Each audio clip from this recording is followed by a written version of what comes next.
Orgullo y prejuicio de Jane Austen, capítulo 48, leído por Blanca.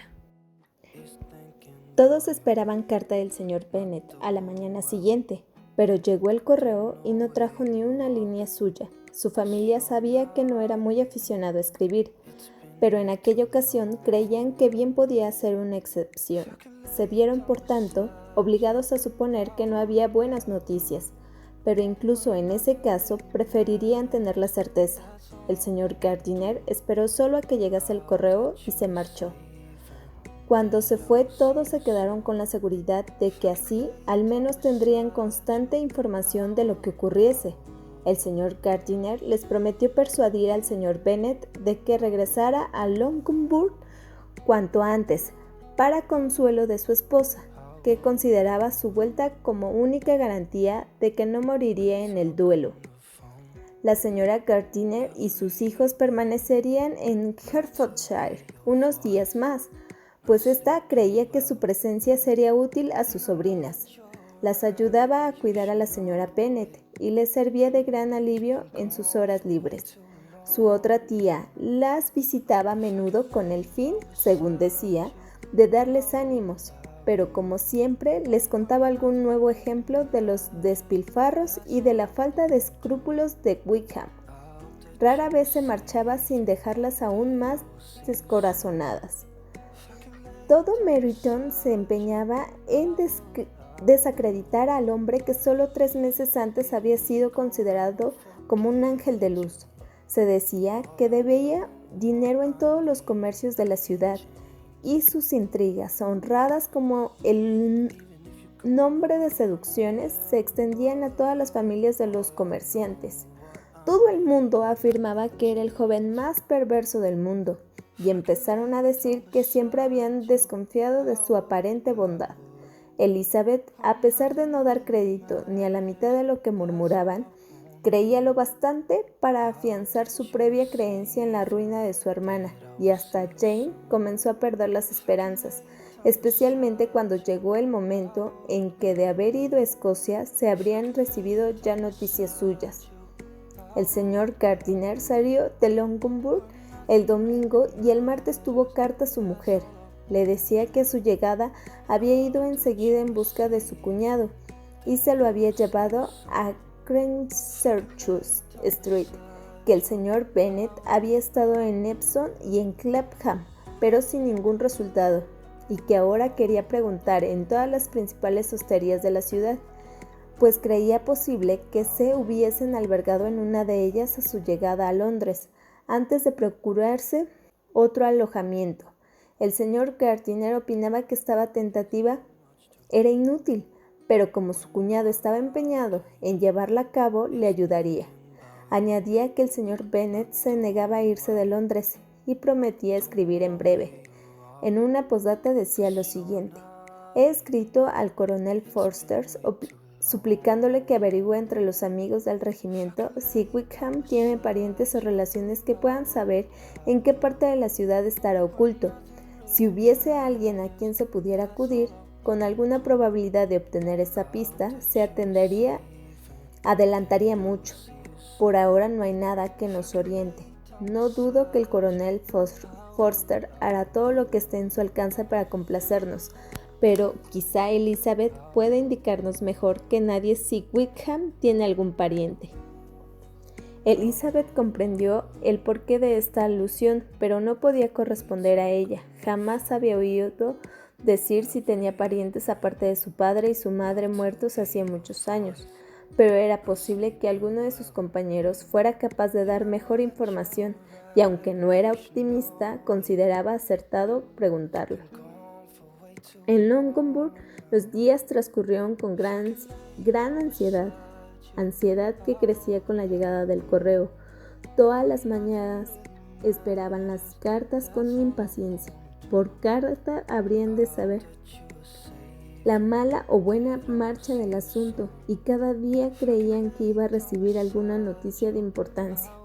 Pero antes de que volvieran a saber del señor Gardiner, llegó de Hunsford una masiva para el señor Bennet de su primo Collins. Como Jane había recibido la orden de leer en ausencia de su padre todo lo que recibiese, abrió la carta. Elizabeth, que sabía cómo eran las epístolas de Collins, leyó también por encima del hombro de su hermana.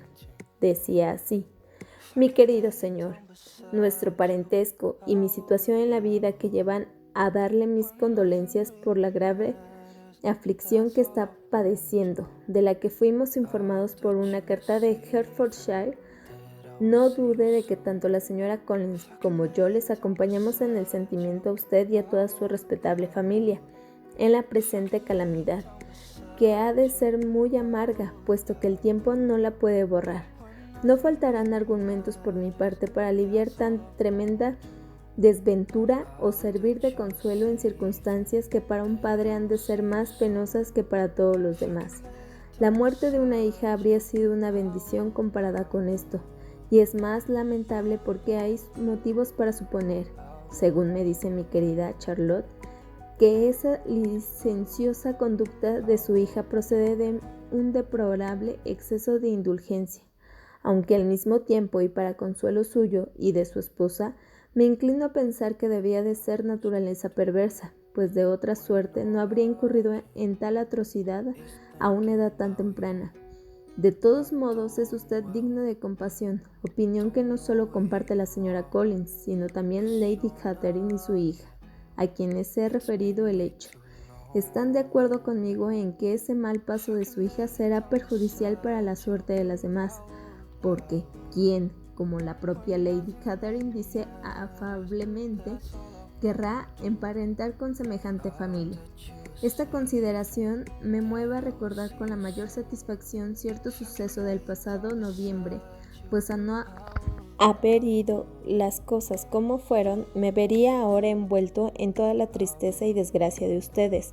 Permítame, pues, que le aconseje, querido señor, que se resigne todo lo que pueda y arranque a su indigna hija para siempre de su corazón, y deje que recoja a ella los frutos de su abominable ofensa. El señor Gardiner no volvió a escribir hasta haber recibido contestación del coronel Foster, pero no pudo decir nada bueno. No se sabía que Wickham tuviese relación con ningún pariente, y se aseguraba que no tenía ningún cercano. Antiguamente había tenido muchas amistades, pero desde su ingreso en el ejército parecía apartado de todo el mundo. No había nadie, por consiguiente, capaz de dar noticias de su paradero. Había un poderoso motivo para que se ocultara, que venía a sumarse al temor de ser descubierto por la familia de Lidia, y era que había dejado tras sí una gran cantidad de deudas de juego. El coronel Forster opinaba que serían necesarias más de 1000 libras para clarear sus cuentas en Brighton. Mucho debía en la ciudad, pero sus deudas de honor eran aún más elevadas. El señor Gardiner no se atrevió a ocultar estos detalles a la familia de Longbourn. Jane se horrorizó. ¿Un jugador? Eso no me lo esperaba. No podía imaginármelo. Añadía al señor Gardiner en su carta que el señor Bennet iba a regresar a Longbourn al día siguiente, que era sábado. Desanimado por el fracaso de sus pesquisas, había cedido a las instancias de su cuñado para que se volviese a su casa y le dejase hacer a él mientras las circunstancias no fuesen más propicias para una acción conjunta. Cuando se lo dijeron a la señora Bennet, no demostró la satisfacción que sus hijas esperaban en vista de sus inquietudes por la vida de su marido. ¿Que viene a casa? ¿Y sin la pobre Lidia?, exclamó. No puedo creer que salga de Londres sin haberlos encontrado. ¿Quién retará a Wickham y hará que se case si Bennet regresa? Como la señora Gardiner ya tenía ganas de estar en su casa, se convino que se iría a Londres con los niños aprovechando la vuelta del señor Bennet. Por consiguiente, el coche de Longbourn les condujo hasta la primera etapa de su camino y trajo de vuelta al señor Bennet. La señora Gardiner se fue perpleja aún al pensar en el encuentro casual de Elizabeth y su amigo Derbyshire en dicho lugar. Elizabeth se había abstenido de pronunciar su nombre, y aquella especie de semi-esperanza que la tía había alimentado de que recibirían una carta de él al llegar a Longbourn se había quedado en nada. Desde su llegada, Elizabeth no había tenido ninguna carta de Pemberley.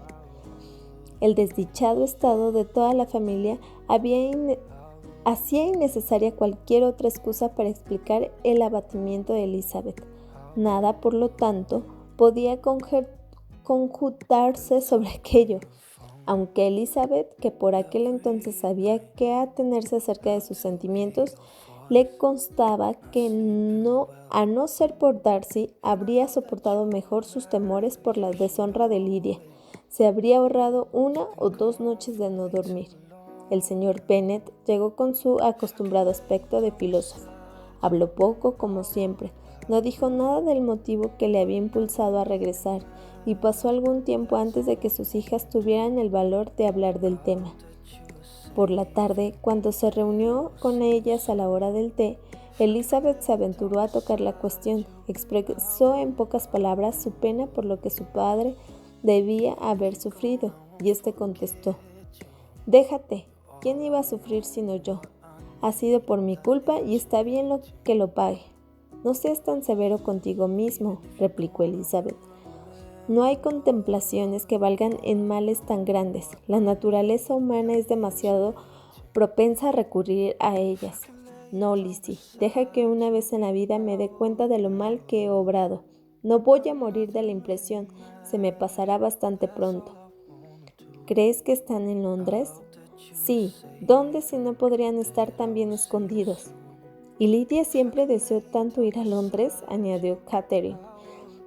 «Entonces debe ser feliz», dijo su padre fríamente, «y no saldrá de allí en mucho tiempo». Después de un corto silencio, prosiguió: «Lizzie, no me guardes rencor por no haber seguido tus consejos del pasado mayo.